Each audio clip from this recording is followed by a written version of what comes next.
Welcome back, my friends, to the sweet spot where IT leaders share their insights with other leaders and others that want to lead. My name is Carlos Vargas. As and every week, I have here my two co-hosts, Howard Holton and Paul Lewis. Hey, guys. Hey there. Today, we have an awesome guest with us. We have John Camacho, and he's a corporate CIO for Techion Corporation, and I will let him introduce himself. We were talking a little bit, and it's very interesting what his company does. So, John, welcome. Well, thank you, Carlos, and hello, Howard and Paul. A pleasure to be here, and I really appreciate the invite. So I work for Techion Corporation. We are an international manufacturer of high-end office furniture. So we build to order, engineer to order, all kinds of office furniture products to fill the fine buildings that people work in around the world. Nice. So let's jump in and talk about what has changed since March 15th. What did you've had steady state, no change in the business, no change in the model. Clients are the same. That you're kind of same old, same old. We only wish, right? So within 24 hours, we moved 4,000 people to work from home model. Wow. And which was great, and we left our manufacturing. We have about 20 manufacturing plants around the world, and manufacturing stayed at a steady state for a short term, and then it fluctuated a bit back and forth as the areas and regions around the world opened and closed. We're declared an essential service because we do service organizations like hospitals and banks and insurance companies that were essential service, governments as well. And we were also able to use our manufacturing capacity to pivot and actually make 400,000 hospital gowns, and using our sewing capacity and our CNC laser capacity. So that allowed that to stay open. As far as all the employees that worked at home, we have very much a mobile first strategy, mobile first within the campus, within the manufacturing. So the majority of people, it was very easy to go home, and our networks were all ready to go. And so we were happy to do that. We weren't happy to empty our buildings because they are filled with our furniture. But no, a lot of things, of course, as you know, have changed with that, with the work from home phenomena. Most buildings stayed empty. And I think everyone is starting to realize that remote work is very successful. And so that also is allowing the world to actually keep functioning. And it's quite impressive how the economy has kept going, although it has its issues and it's got stimulus from all the governments, but quite interesting. So has the business changed? Are you earning revenue differently now? And is there a long tail to that or a short tail? So right now, I mean, through this pandemic, I mean, we always lag because we always get an order and then build for 6 to 8 weeks out, and that's based on when you occupy your facility.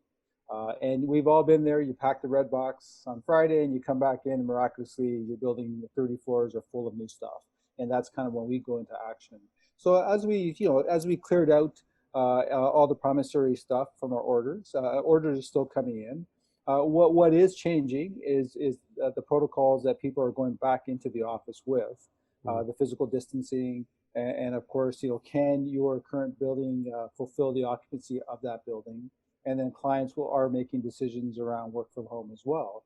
But we still see business coming. I mean, business has slowed down for everybody through this pandemic in one way, shape, or form. But what's interesting is the office still has a home. Proximity breeds collaboration, breeds innovation, and you still have to get people together somehow. And without a doubt, I think many companies will take their own view of how their office, their address will show up, and it will look a bit different than the open and collaborative space with benching that we had. But there still will be, I believe very strongly, an open and collaborative greeting space where people can meet, physical distance.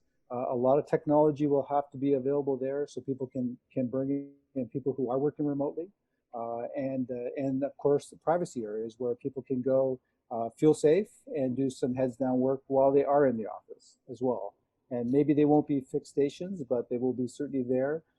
And also the materiality that people will use will be contagion free, or deflect contagions, or be very, very washable and cleanable, because that's going to be part of our rigor as I do every morning since we got back. I have to sanitize my station, and then I have to sanitize it before I leave, as a protocol that's established today, right? So I think it's going to be a lot of adjustments as we go. And how So, about the? Sorry, go ahead, Hark. so that's interesting. How do you see do you see us maybe going back to some older materials that we used to use? Do you see more brass, more materials made with silvers, more materials made with kind of the natural antibiotic materials? Yeah, I think certainly the touch points, Howard, that people have, door handles, drawers, areas that are used by multiple people. The other new materials that you see, I mean, like glass, as we know, is very cleanable. Laminate, veneer is very cleanable, and is easy to keep clean. We have our own textile business called Loom Textiles, and we design and manufacture our own textiles. And those textiles that most people don't know, and we really, and we have to market that, is that they're very cleanable. They're washable with soap and water, which again kills contagions. They're bleachable, especially in open areas. Some textiles are very bleachable as well. And when you look at the kind of material that you have to start looking at that can be contagion free, like the brass, can you work that into an office surface? Because at the end of the day, we're all sitting here, we're working on a surface, and that's what really we have. And then we have a place to sit. And if that surface can use special material that's cleanable, as we provide today, and or deflects contagions, I think it'll be a win for everybody. I think it's also going to look really interesting, right? Yes. As we think about new materials, when we think about different materials, and we kind of break out of what our expectation of a workspace is, my work from home became kind of silly. I was traveling all the time, so my office got co-opted, we'll say, and I kind of lost the office. And my first project when COVID started was I built a gaming table for playing tabletop games, right? Board games and that sort of stuff, Dungeons and Dragons. And there's a very small section that I never ever would have thought could be my desk, that I just needed a place to set up my Zoom and do a thing. And that has now been my desk for the last 3 months. And it's about 18 inches deep by about 2.5 feet wide. I never thought that would have worked. But the reality of the situation is the more space a lot of us have, myself it definitely included, the more clutter that space acquires. Right. And so what I wonder is, as we move forward and as we kind of become more and more and more digital, are the shapes of those things that are tactile in the office, whether that's a home office or a physical office, do you see those kind of maybe changing a little bit? Absolutely right. So to your point, everything has gotten smaller, just like you find that you only need so much space. So if I look at our education division, where we supply like library carrels for Brown University and a bunch of other colleges in the U.S. and universities in Canada, the library carrel that I went to school with was very large. I have to spread my books out. The new one is very narrow, very, very thin double laminate glass, which is fogged in, so you have privacy, but you have sound deadening. And it has a holder for your tablet and or your phone with USB connectors, and space for your laptop. That's it. It's very, very small. So you translate that to a bench that people are working, to the social furniture that people are using to collaborate with. It's all quite small. So the footprint has naturally shrunk. So I think that will continue as you get into more privacy, possibly with higher walls for a surface, so you can create some privacy, a screen or a door behind you. But then when you go to the open collaborative areas, they'll change, in the sense that people have this well-being when they're outside, even during this pandemic. You're outside, you feel good. So if you have a section which is quite large, and you have a series of what we call community tables, which are standing type tables with lots of power available to them, and enough space for people to physical distance, and also have their technology on it. And then you start adding video technology. We have a product called Tech Zones, which really is an easel on wheels that's wired, that you can drag around, and you can all you need is power, because the screen's Wi-Fi, and you can share wirelessly. And now all of a sudden I can bring you in from home. And now I'm sitting at the community table with 3 or 4 other people. We're in a wide open area. We all have headsets on, which again will be a technology that we have to start adding to all our AV, at all our tables. And then all of a sudden, in an open room where I feel safe, I feel well, I can be in the office, collaborate, spend that time. I can move over to a private area. We have phone booths, and really a phone booth is not a phone at all. It looks like a phone booth. It's sealed. It has its own air circulation, its own power, and it's 100% sound efficient, right? So you can go in, take a private call, have your laptop sitting there as well, step out of there. So all of a sudden, how you move around and the products that you will be using will be similar to what you're describing. They'll be smaller, they'll be private, they'll be cleanable, and they'll be open and airy, so you can feel well. Well, I'd love to have like a standing desk that they use in medical practices, you know, big wheels on it with the technology that has a built-in battery, like build it into the stand itself. The tabletop is antibacterial. I set my laptop on and I've got space for a mouse. I can wheel it right up to a window. I can wheel it outside onto the veranda, right? I can do my work from wherever makes logical sense. I can get kind of that motion, the movement, which I find to be so much better than just a standing desk. At the end of the day, I wheel it right back into some sort of like station that you know just kind of plugs the power in and charges it overnight. The next day I come in, I check on another one, and I move again. My concern though is, my concern really is bad decisions by management, bad decisions by leadership. Right? If I say, okay, I'm okay with a, I don't know what this would be, 150 square centimeter desk. I don't know if that's reasonable, but whatever, right? A very small physical working space. I don't need a lot of space. Next thing I know, I also have no distance. Right. Right. I no longer have like, let's be honest, a cubicle has almost always been too small. We always kind of feel like rats in a cage, and adding high walls doesn't help. Low walls in a post-COVID world don't help, right? And so my concern kind of is going to the smaller spaces does then enable bad decisions by leadership to say, well, now we don't need 240 square foot per employee. Now we can get down to the 120 square foot per employee, right? And kind of doubling down on making it worse. Right. No, I see what you're saying, and I think you know it's up to companies like us, you know, who have the design layout, the concept, the flow, and also you know one of the big pushes that we do. There's a certification called WELL, as in WELL, right? And so to be well is how much natural light you have, how comfortable your station is, the air circulation, you know, plants, you know, et cetera, right? And using WELL will help a lot of companies make better decisions around the workstations and or offices or surfaces people use, right? And I think the idea that the physical distancing will naturally create your pod, so to speak, right? And what will it look like? Because again, having cubicles, you know, they might have high walls, but you know, you still might not feel that you want a cubicle. You might want an isolated pod, and you still need that space. And I think the other idea becomes, well, like, am I working with a little bit of space, and all of a sudden now do I need a lot of space? We all have that Thanksgiving dining room table, right, which we use for 4 people all year, and all of a sudden sitting 16 people because we have all these very interesting wood inserts that we paid for and we've been storing in our furnace room. So you start thinking that's a possibility. The battery side is a very interesting concept, because you know we talk a lot to people who want exactly that, a battery operated desk, right? And if you think of military field hospitals where they set up and they have batteries which are very, very well contained, safe, and of course they cannot emit any resistance to anything. So you think of a building, you know, a Wi-Fi is everywhere, so that has to be sealed. And you think of an e-bike where the battery slides in and out conceptually, and then you can dock that battery and take another battery to use. You know, it's a great story for movability, especially with the gurney style that you talked about. I can just picture it with the gurney pushing around, right? And then you start thinking it's a great environmental story, because if you charge overnight at a lower cost, in theory, that whole floor could be off the grid all day.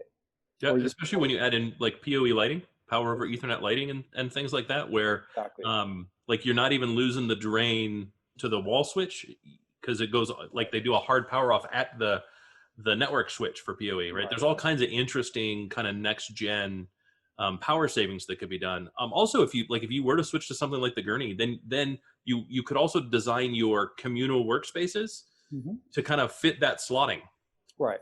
So you have a meeting, you wheel your little mini desk up, you slot it into the table, and the table that exists to provide distancing, right? Right. And so you could literally design that to meet your corporate requirements for distancing, even in a conference room. I sit here because that's where my slot is. I can't sit in another space because there is no matching slot. Right. So, It'd so be I think really, I think those innovations, that's what you're going to start seeing is how do I create my own safe space, have it to be flexible enough for what I need, but also allow me to physically distance and know what that means. And if you attach that gurney to your belt, Howard, it can come with you, right? It's behind you. It's constantly trailing you. Yeah. I'm well, now thinking of if I attach it to my belt, it's got to have a batarang. yeah. Like I'll need to have like a grappling hook gun or something. Like, Paul, I'm thinking of that suitcase in the airport that follows you when you're walking around. That'd be awesome. I'm thinking of that on Howard's desk. As he's walking around, his desk is following him, right? no, you'd have like 17 people yelling at it. No, I'm going to lunch. Stop. No, I just need a bathroom break. What is wrong with you? It's the elevator you got to worry about. That's right. You have a very needy work surface. So let's shift to your team and leadership. So we've had lots of conversation with CIOs that have really said this last quarter has highlighted, or the opposite of highlighted, their leaders in the team, their managers in the team on who actually can lead in a sort of federated state, right? These are the people who, are used to managing by walking around and managing by, micro transactions. And it's just not as effective here, right? It's a federated, delegated world. Did you actually see that too? Is that?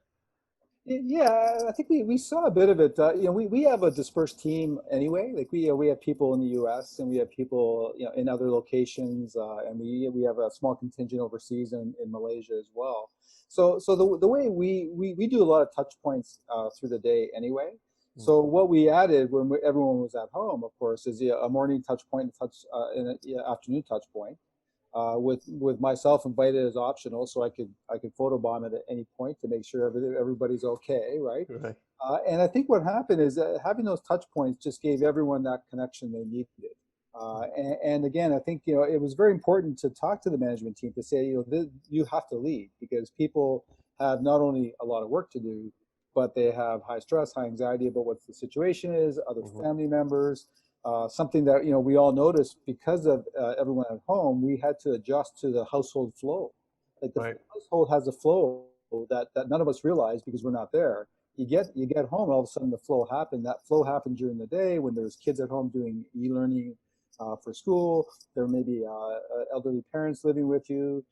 There's demand. So I think by adjusting to that, having that empathy and adjusting to the household flow helped a lot.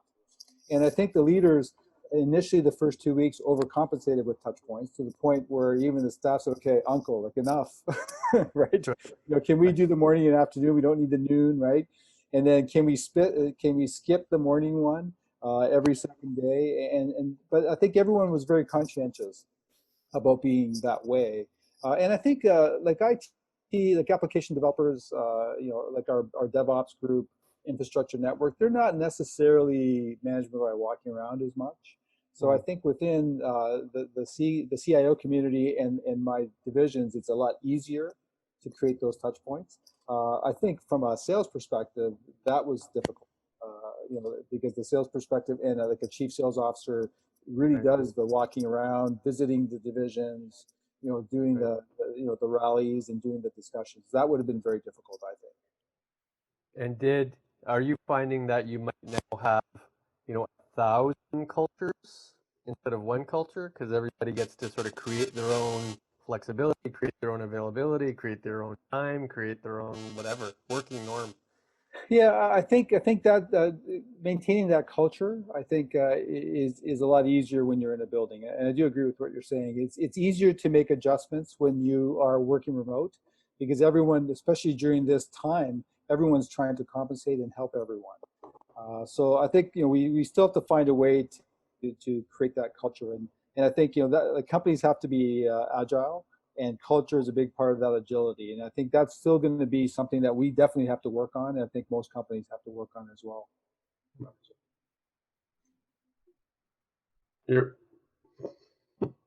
If I were to kind of take what you said along with kind of what we've been hearing for the past few months and distill it down to just 2 points, I think those 2 points really sound to me like the most important things leaders can do are be empathetic and really work towards defining and maintaining your culture. Right. Right. That's well put. I would agree, because the empathy, although I think in the office people are empathetic, but when you're working remote and you're actually in the person's situation a bit more, so you learn a lot more about people's situations. So I think having that empathy really helps, right? And I think if you're going to be command and control with a remote workforce, you won't be successful, in my opinion. I don't know that you were successful command and control with an in-person workforce. I just think it gets exacerbated when we become remote, right? Yes, yeah, that's true. In all honesty, human beings have evolved a very specific way, right? And what we determine to be real is set by the limitations of hunter-gatherers. How many people could how many people could we maximally sustain within a hunter-gatherer community? And it was not a lot. There was a study done some years ago on do we, human beings, modern humans, see people as people? And that sounds like a strange thing. But the net result of the test was we see about 100 people a day as people. After that, we can no longer kind of see them as people anymore. It becomes too much to our psyche. And so we start looking at them as non-human beings. I don't mean that to sound like we become callous, because that's not really what it is. It's just we stop seeing them as individual humans. We start seeing them as another living entity, but not actually humans. And then that becomes even worse when they're not physically there. They're not physically in front of you. They're not physically present. Right. It's easy in the office because you don't generally interact with more than 100 people in the office. You don't, by the time you get home, you probably haven't hit your 100-person limit. And so you see them as people, you react to them as people, you interact with them as people. But when you put a screen in between them, when it's just a phone, when it's just an email, when it's just text, all of that becomes harder and harder and harder. And it's almost the subconscious mind versus the conscious mind. You kind of have to slide some of that into your empathy bucket, because empathy is a very conscious thing. You have to kind of slide into the stuff that I would allow to not be empathetic, because my subconscious mind just kind of takes over and goes, well, that's not quite human, right? It doesn't deserve the same attention. You kind of have to slide over a little bit more extra empathy. Like you have to put a little couple extra teaspoons, tablespoons, cups, or buckets full, depending on, how your natural empathy bucket sits. Yeah. And really kind of focus on what are the extra steps I need to take to ensure that morale is good. Right. Right? What are the extra steps I need to take to ensure that everyone understands that they are not a machine, that they are in fact a human, and I see them that way, I acknowledge them that way, and I acknowledge that they're all different. Right. And I think that's an interesting point, Howard, because I think what it leads to, I'm not sure if you guys have read the book Random Candor by Kim Scott.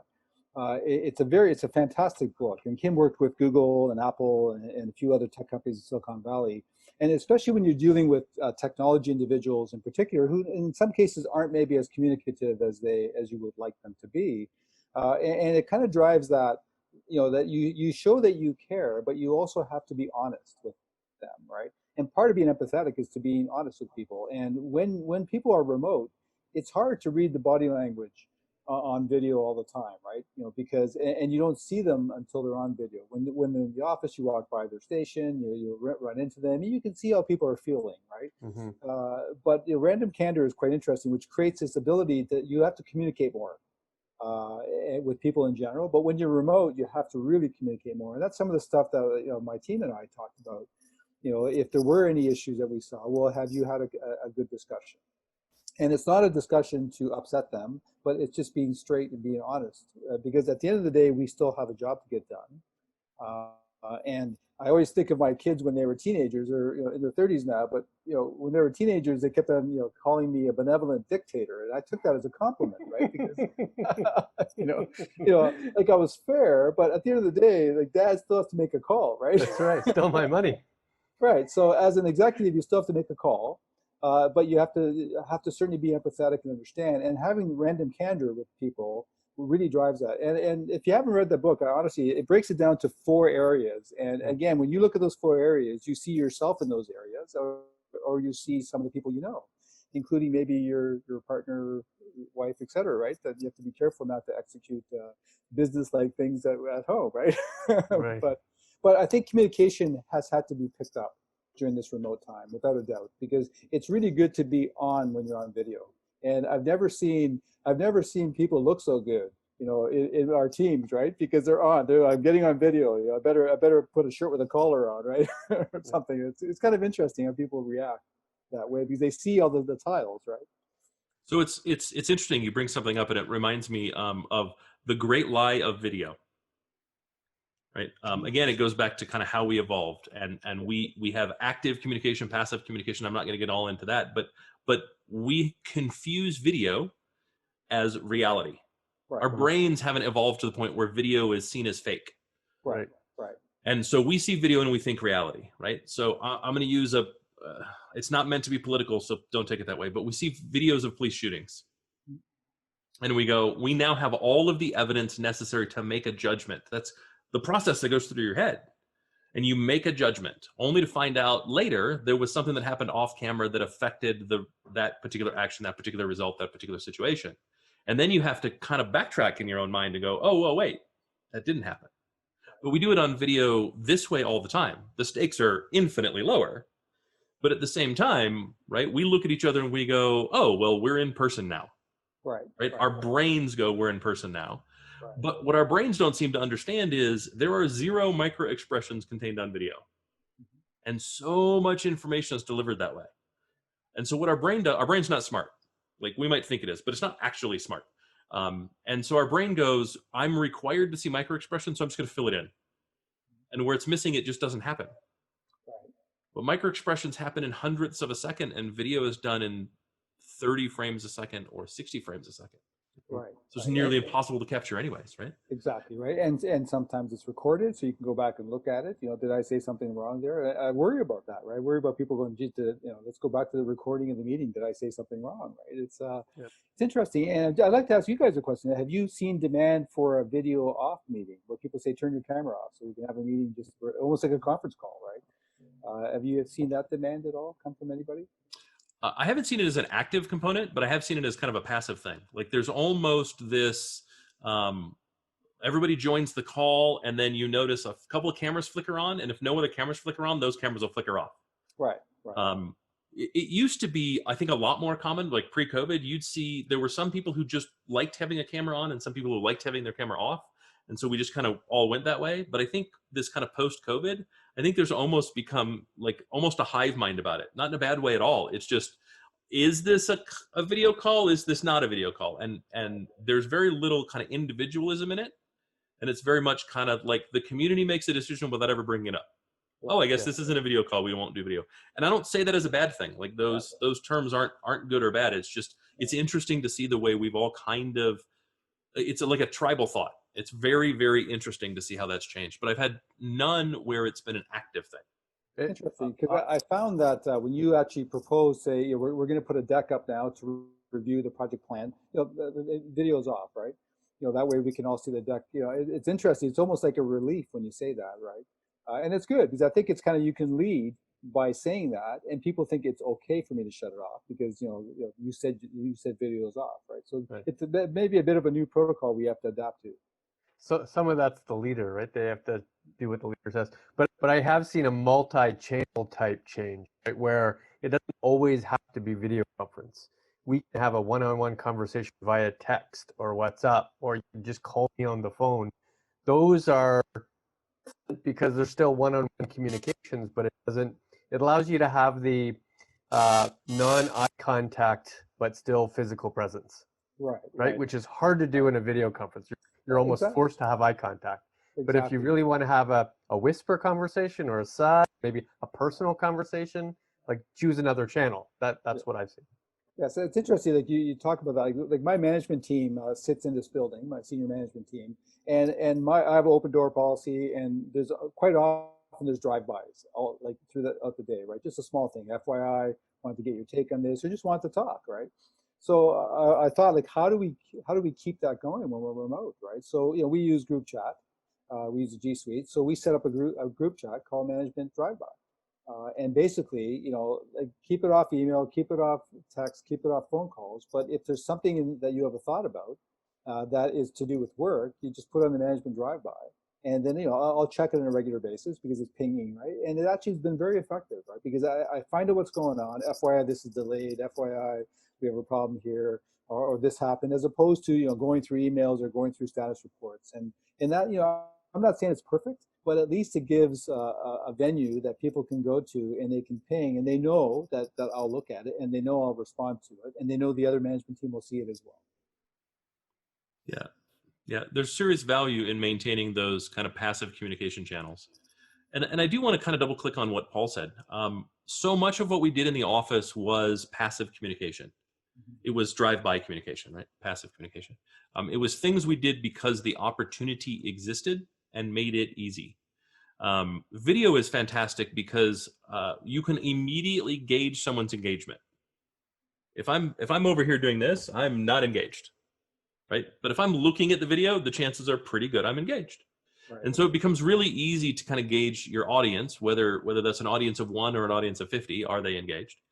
But at the same time, it's hard to be engaged all day long. It's hard to be engaged all the time in every meeting. And not every piece of communication requires active engagement. And so I would really encourage leaders, find what works for you, specifically find what works for you for the type of communication and the people that you're communicating with, right? If you're communicating with an individual like me, I prefer text. That is my favorite way to communicate one-on-one. I don't like text chat. I would prefer a Slack channel, like Slack channel works, right? Yeah, if it's something that's going to kind of be ongoing passive communication. Right. But at the same time, recognize that if you're adding a Slack channel, if you're adding a chat channel, that's probably one of 25. Yes. Because now all of our friends that don't meet, they all want a Slack channel, or they want a Discord channel, or they want a Facebook Messenger group, right? Right. And then you really have to concentrate on, like, you almost have to be firmer on the mission. Yes. Is this just a random conversation channel where you can hop in and hop out like water cooler chat? Does this have a purpose? Right. And I'll be honest, if it doesn't have a specific purpose that I care about, mute. Yeah. Right? And then I have the ability to go, I'm part of this. So if I want to join the water cooler, I can step into the water cooler chat. Mm-hmm. Right. When I step back out, it's muted. And if it's important, then it's important, and I get those updates all the time, and I can go, oh, hey, I've got 3 or 4 of them waiting. Let's go take a look. Let's read what everybody said. Let's reply. But I think you really have to kind of think about the purpose for that and go, does this have a purpose? What is the purpose? And how do I make sure that I'm following the purpose? I'm doing my part, as it were. Right. Absolutely. Good. Let's we have 5 minutes ish. Let's double click on IT, like specifically for you, John. Did you in January 2020, you had a plan for 2020, right? Assuming. Right. Yes. You had a list of projects, you had 200 projects you had to deliver on. You had KPIs that you thought were important. You had a capital budget that you thought you were going to spend on. Right. Has it changed? Or are you generally going to implement the things you're going to go to? Or did you have what we refer to as a sort of a digital transformation pivot? Based on things that have happened, I now have a new set of projects, or at least a few more projects to now deliver on in a much different timeline. Where I might have had 6 months, I now have 3 weeks. Did any of that occur for you? Well, absolutely. So we had our core digital transformation projects that really are the fundamental to move forward the organization, right? So we've been doing digital transformation steadily and very hard since 2009 into the cloud. So during the pandemic, so at the end of March, like we all departed the office on March 16th. That was a Monday. That Sunday night, everyone rolled out on the 15th. We went live with our cloud-based worldwide warehouse management system the 31st of March on target because it was scheduled. And again, business as usual, right? And then we actually moved we did a lift and shift of our 2 legacy systems that remain. I always laugh because it's good to have a legacy, but it's not good to have legacy systems, right? It's kind of an odd thing in life these days. And so we did a lift and shift to a private cloud. So it became our hybrid private cloud, working on some very cool technology. We did that lift and shift April 6th, on time and on target as we have to finish doing. And then we had a series of other projects that were driven around revenue and our distribution channel, as far as ways to communicate special designs and special engineering requirements, because we build and engineer to order. And we started going live with those. So those stayed because those are fundamentally long-term, the core of our business. Right. And then a series of manufacturing upgrades as well. Salesforce Lightning went live as well April 1st. The mobile's going live in a few weeks. It goes on, right? So then the pivot came when we started looking at the remaining part of our fiscal year and what do we have to change around efficiency, effectiveness. So a lot of RPA projects got pulled forward. And some of the RPA projects have maybe a longer timeline around them because now people are at home. And if RPA involved digitizing some manual processes, because we all have them, right? You know, we all pretend we don't, but we all still have. Who's that person pushing all that paper around? That's right. You wouldn't have printers if you didn't have a requirement to digitize. Exactly, right. So we pulled those RPA projects ahead. We looked, you know, we have a very very touch kind of culture around. We want to greet our guests. We want to have the person who's got them greeting them, and it becomes a bit complicated. And you know, we've always wanted to put a better lobby system in where people pre-register, and now the opportunity arose because it can be touchless now as well. So that gets advanced. And then I think anything really to do with e-commerce. So we have an e-commerce store that I passed off to Carlos because only he will get the special discount, right, Carlos? But you know, and that's designed really for people who know our product and go. But our customers certainly need work from home products for their employees, because those that are committing to a longer term than just what we are today are thinking, well, I'm going to make sure that person is comfortable, has the right tools, not only the proper laptops and technology, but also the proper surface and a proper chair to sit in, right? So we've been pivoting to what I would say it's B2B2C, because we're really selling business to business, but the end consumer is going to receive that at their home. So we're used to shipping 35 containers full of furniture to a massive office tower and staging and gating that up through the elevators to install as we go, because we don't have an assembly line. Our assembly line is your floor that you sit on at your office, right? So it creates a very complex assembly line. That's a different story we can talk about, but now we have to pivot to that, and it's actually quite a good service to provide whatever your standards are for your company and the kind of seating that you had and the kind of surface you had in a work from home setting. And our designs have, as we call it, a resimercial look. And you'll see if you look at Techion.com, our website, our furniture has very much a residential feel and soft finishes and natural finishes and very sleekly designed that can easily fit in your home. So that whole pivot to B2B2C is necessary to help service our clients, right? And that's been going very successfully, and it's quite easy with today's cloud technology, right? We use a cloud-based store already, and shopping cart to shopping cart, and as long as you have someone to broker the transaction for you, so that you don't have to worry about PKI and all that good stuff. So that's definitely one pivot. I think the other pivot is around automation in the factory. Like, we have a lot of automation in the factory, which, and you guys sell automation, you guys know this better than I in some cases. And that automation actually provides natural physical distancing as well, right? Because of its sheer size. So now you sit back and say, do you start pulling forward some of that automation? Because you're going to need more physical distancing in these areas as well. And then, of course, the challenges around distribution, loading container trucks. Packaging and having stuff that's heavy that you need either the right technology to lift it and move it, and or if two people have to actually move it because it's of a sensitive nature, that the product, then how do you have technology to help them lift it as well? So some of those areas have shifted very much. And then, of course, we all have to think about liquidity and cash, right? So we all have to find better ways. So we have to optimize digital payments, and I think optimizing digital payments, which is both pay and receive. I think a lot of companies do it very well. Some companies do it 50-50 maybe, and I think the whole idea to improve and optimize digital payments is really key. And then the other part, of course, our networks are quite robust, and we're quite proud what happened as we rolled out. But what's next? If we're going to keep people who have more demands from their home office, and they need better cloud access to engineering, for example, than what we have, then that's another pivot that we have to look at to make sure that whoever does remain remote will be able to work just as effectively. Awesome. Well, that was a lot of amazing content for 40 minutes. Doesn't even feel like 40 minutes. Yeah. And we didn't even talk about the customer connection. If I really quick, Jump in. Customer connection technology is really key, right? For all of us. And we've got to find it. We sell physical products, so people have to come and see it. So to actually let them see it from afar, over video, AR, VR, possibly a better scenario. That is another focus that we're putting on, because we don't know when people can travel, yet people still want to see the product itself underneath it and how it's designed, how it'll fit in the space, etc. So, did you already have that skill set, or did you have to add it to the team? Like, did you just? Oh, no, we have that, but we have it at a very small state, right? We do VR, we do some AR, and a bit more proof of concepts, and we do it for some clients as well. But now you sit back and say, if I want to do a mock-up of someone's office or multiple stations that people are going to move into in a pandemic world, they're going to want to see it. They're going to want to see people physically distanced. So do you use AR and VR?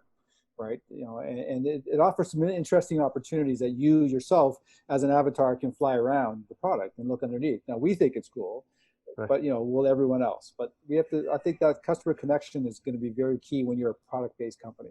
Right. Awesome, Carlos. So John, we get a lot of leaders in our podcast.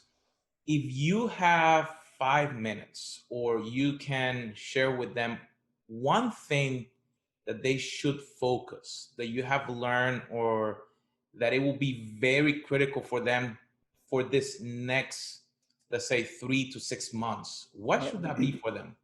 I would say, Carlos, is that purposeful execution is more important than perfect execution in these times. And I think, we had a little chat this morning about being purposeful. Like, we provide a great purpose, and we feel very purposeful through this process because of how we can continue to execute as individuals, when we're faced with this kind of difficult part. But I think, I think some leaders possibly focus too much on perfection because they're looking for the check mark. In these times, purposeful is going to be far better than perfection, because you're getting stuff done and you're moving forward and you're learning as you're living. And I think that's really key in these times. I'm going to quote you on that the next presentation I do. Perfect. Embrace it as your own, Paul. Me too. Nobody else can read my writing, but I wrote it down as well. That's really good.